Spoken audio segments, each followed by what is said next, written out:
मुहिम चली है।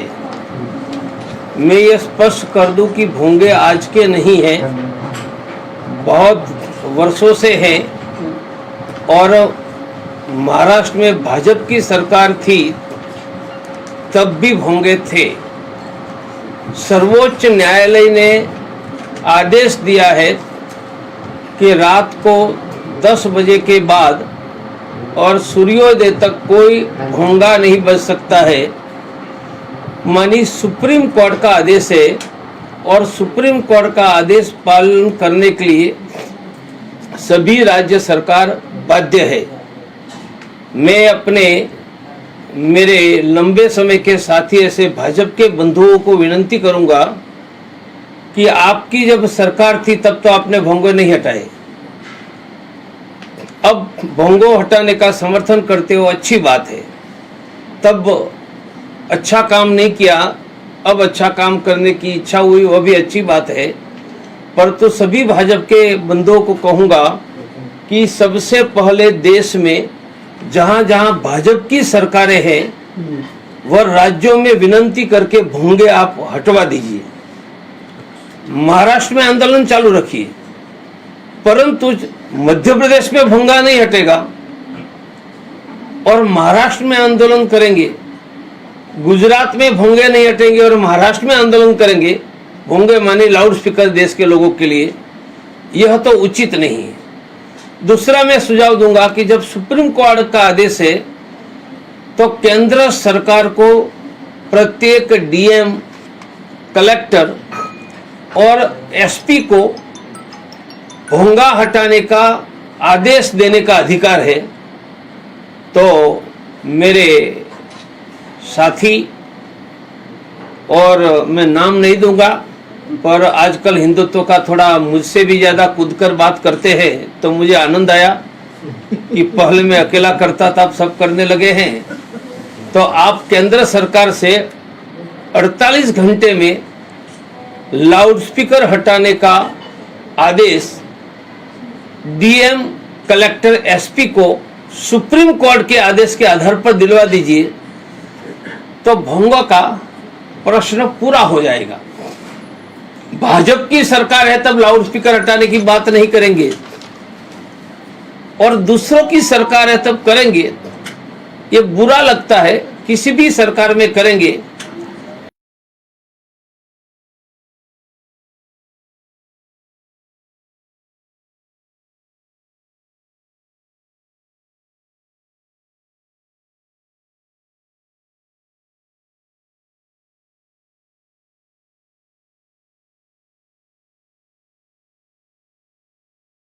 देश में केंद्र सरकार ने ई श्रम कार्ड मजदूरों के बनवाए हैं। मैंने कहा ये अच्छा काम है, मैं स्वागत करता हूँ। मैंने मांग की है कि जिन्होंने ई श्रम कार्ड बनवा लिया है उनके बैंक अकाउंट में 6,000 रुपया हर साल केंद्र सरकार डिपॉजिट करवाए। ये बढ़ती हुई महंगाई और बढ़ती हुई गरीबी में लोगों को थोड़ी राहत मिलेगी। दिल्ली में शोभा यात्रा पे जो खतरा हुआ उसके बारे में, गुजरात में 7 जगह हुआ, हर जगह हो रहा है। मध्य प्रदेश में खरगोन में हुआ, दिल्ली में हुआ। यह बात दो बताती है कि क्या इंटेलिजेंस को पता नहीं था? क्या खरगोन में इंटेलिजेंस को पता नहीं था? गुजरात के हिम्मतनगर में पता नहीं था? तो एक उनको इंटेलिजेंस फेलियर कहूंगा। दूसरा, जिहादियों की हिम्मत बढ़ गई है, वह कहूंगा। हिम्मत क्यों बढ़ी है? रोग है कैंसर और दवाई दे रहे हैं मलेरिया की। रोग है जिहादी इस्लामिक आतंकवाद, उनकी दवाई है पुलिस की गोलियां जिहादियों की छाती में डालना, और सरकार उनको नौकरियां दे रही, जैसे पहले बिरयानी देते थे। इसलिए जिहादियों की हिम्मत बढ़ गई है। और दूसरा लग रहा है कि चुनाव आ रहे हैं अलग अलग जगह पर, तो महंगाई, बेरोजगारी, किसानों के फसल के दाम, महंगाई, उन पर से ध्यान हटाने के लिए तो नहीं हो रहा है। ये चिंता हिंदुओं की रक्षा करने वाले और बेरोजगारी के विरुद्ध आवाज उठाने वाले मेरे लिए भी चिंताजनक इसलिए है, दंगे होंगे तो मुसलमान भी मरेगा, हिंदू भी मरेगा। गुजरात के खंभात में एक हिंदू मारा गया, तो दंगे होंगे तो हिंदू मरेगा, जेल में कौन जाएगा? हिंदू जाएगा। दिल्ली में भी कल हिंदू लड़के को पकड़ा है, और वोट तो दूसरों को मिलेगा। तो यह हिंदुओं को गोली मरवाकर जेल में भेजकर जीतने का कोई षड्यंत्र तो नहीं है। यह गंभीर चिंता ध्यान में आ रही है। देश के सभी, अभी ही दंगे क्यों शुरू हुए भाई? और गुजरात में 7 जगह जहां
समय अखंड भारत के लिए पहले नहीं आया था, आगे आ सकता है। तो अखंड भारत का डॉक्टर केशवराव बलिराम हेडगेवार का स्वप्न आप पूरा करवाइए, और इसलिए भारतीय जनता पार्टी की केंद्र सरकार को आदेश दीजिए, और नहीं देते हैं तो आप स्वयं नेतृत्व करके कश्मीर घाटी के गांव में रहने के लिए चले जाइए एक रात, और पीओके में शाखा लगाने के लिए चले जाइए। मैं दोनों में आप कहोगे तो आपके साथ रहूंगा। बस मेरी बात पूरी होगी। हमने अभी दो मांगे की है। हमने कहा है कि केंद्र और राज्य सरकार में 1 करोड़ सरकारी जगह खाली है,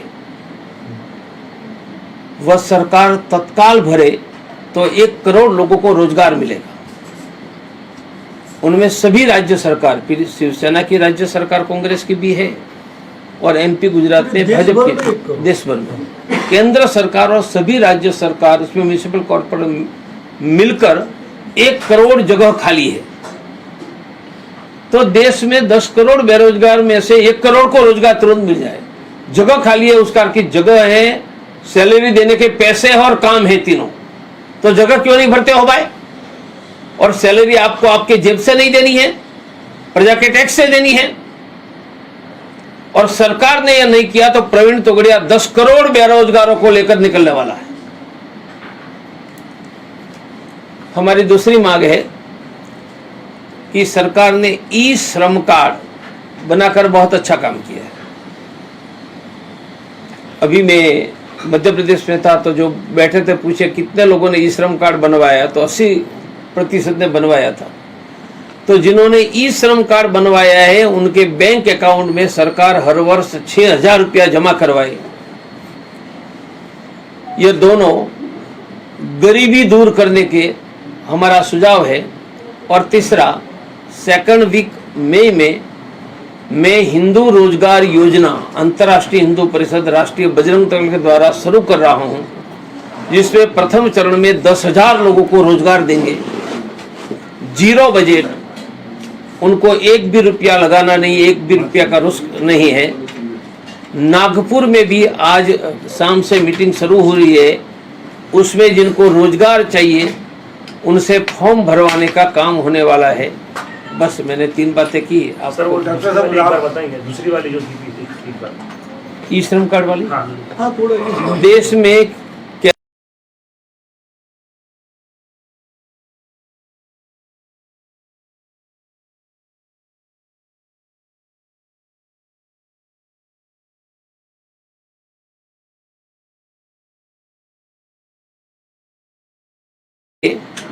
आज से 10 वर्ष पहले लाउडस्पीकर भोंगा हटाने की मांग इसी महाराष्ट्र में हमने करवाई थी और पिछले 2 वर्षों से उत्तर प्रदेश में यह मांग हमारे द्वारा चल रही है।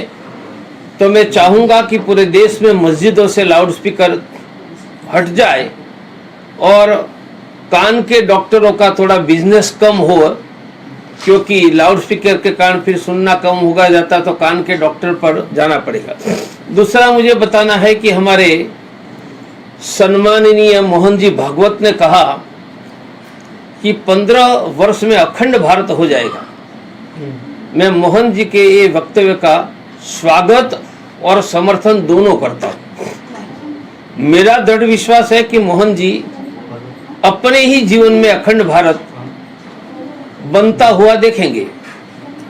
पर मोहन जी को मैं याद दिलाता हूं कि सत्ता में नहीं है तब वचन देना होता है, सत्ता में है तब करके दिखाना होता है। तो मोहन जी अब वचन देने का आपका अधिकार पूरा हो गया है, क्योंकि आपके स्वयंसेवकों की सरकार और जिनके पास 15 लाख की सेना है, अब करके दिखाने का समय आया है।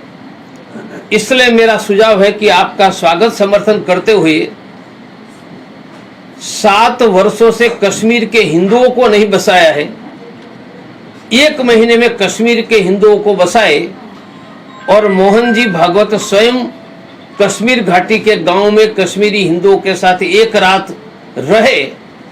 यह अखंड भारत का पहला कदम होगा। दूसरा कदम POK, पाक अधिकृत कश्मीर पर कब्जा करो और मोहन जी वहां जाकर संघ की शाखा लगाओ।